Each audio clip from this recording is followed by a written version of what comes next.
Hey guys, Andrew Shrout. I'm here in the sideboard with Andrew Boswell. How's it going, man? Good. Nice to see you again, friend. Yeah. You showed up with Green-White Aggro. Yep. Which is a deck near and dear to my heart, and near and dear to yours as well. I know you played Very it for a much. while. You Yep. actually won the Pennsylvania State Championship Yep, for this deck, last weekend. Yeah, it was a lot of fun. Yeah, so you're on a little bit of a roll with this deck. If you say so, sure. Well, you know, you won last weekend with Yeah, it. absolutely, That yep. seems like you're starting a roll. Anyway. I'm not arguing. All right. Tell me a little about why you like this deck so much and why you chose to play it last weekend and this weekend. Sure. So I originally started playing Green-White Aggro at Pro Tour Dublin. Really liked the deck. I thought, all the cards were really great. The mana was a little shaky though, and I really wanted like one more good reactive spell. Sure. So I played the deck through Theros. I dropped it off for Journey into Nyx, and then, or Born of the Gods, and brought it back up again with Journey into Nyx because Mana Confluence and Banishing Light are just great. Yeah. Okay. So now that you can cast your spells. Yeah. It feels good to cast my spells. I know. I love casting spells. Yeah. All right. So your list is. There are a couple distinctive qualities to this list. It's green-white. Green-white's a thing that people have known about for a while, but there are a couple of tweaks to your list that I'm actually really interested in. I want to start with Lockstone Smiter. Now, it's weird to say that Lockstone Smiter is like a unique aspect, but it's a card that not everyone plays, even any of, and especially not everyone plays 4 of, but you're going the full 4. Yeah, so Lockstone Smiter, I mean, a lot of times it's just a 4/4 textless body that gets trumped by Plukranos. It gets, it's just not super great.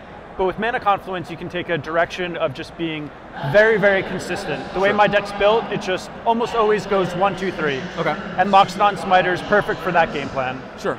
Okay, so yeah, you're trying to curve out a little more than most builds. Yeah, you have 2 additional 1-drops. Yep. You have the 4 Experiment 1 for Soldier of the Pantheon. That's kind of standard. Then you have 2 Dryad Militant as well. Yeah. So a little bit of extra turn 1 aggression, and then just trying to maintain the curve from there.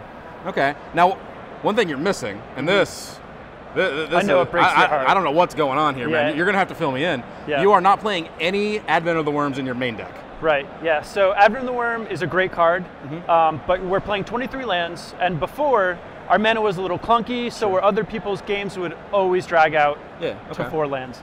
But when you're just playing, at least my version, a lot of times I just hit 3 lands and kill them. I go 1-drop, 2-drop, 3-drop, a Johnny, maybe a Banishing Light, and being stuck on 3 lands is great. And for a 23 land deck, that's okay. And then when I'm facing a lot of removal, I bring the Advents in. So I go, I really want to curve into a 4th creature rather than a Johnny or Banishing Light. I gotcha. And when they have a lot of removal like Mono Black or Verdict decks, the games always drag out long enough where you hit your 4th land. Sure. All right. So you basically just don't want to ever, you don't want the game to progress to the point where you would need a 4-drop period? Yeah, I don't want the game to be any longer than it needs to be. Okay, you would like to be ending the game the turn that you would pass with Advent up, exactly, I suppose. Okay, and to that effect, you have 3 a Johnny Collar of the Pride as well. Yeah, Johnny is insane. He's like a huge burn spell that leaves a mediocre Planeswalker behind. Okay, all right, so you tend to play him and immediately jump and double strike something? Yeah, and I mean, he just saves you from a lot of positions you couldn't otherwise be saved from. Like, he kills Elspeth, he gets around Blood Barons. I've had absurd games where people were chump blocking with their Rurik Thars. Okay. A Johnny has huge high end, and you're always going to get some damage, and he's going to leave behind a Planeswalker, and they have to actively kill it, or something. Okay. And then this is a new addition that you mentioned earlier. Talk to me a little about Banishing Light. How big a deal is Banishing Light for this archetype? So Banishing Light's a pretty big deal. I really don't want to interact with my opponent more than I have to. Sure. But I have to interact with them at least a little bit. Right. And before, like against Mono Black, the hands that I would lose to would involve a Stream of Removal and a Desecration Demon. Sure. And I only had 4 Legendary Charm, but now I get to play 4 Legendary Charm, 2 Banishing Light, so I have like 6 things to draw for their 4 copies of it. Okay. And I can even bring in another Banishing Light from the sideboard, so it really helps out. Okay.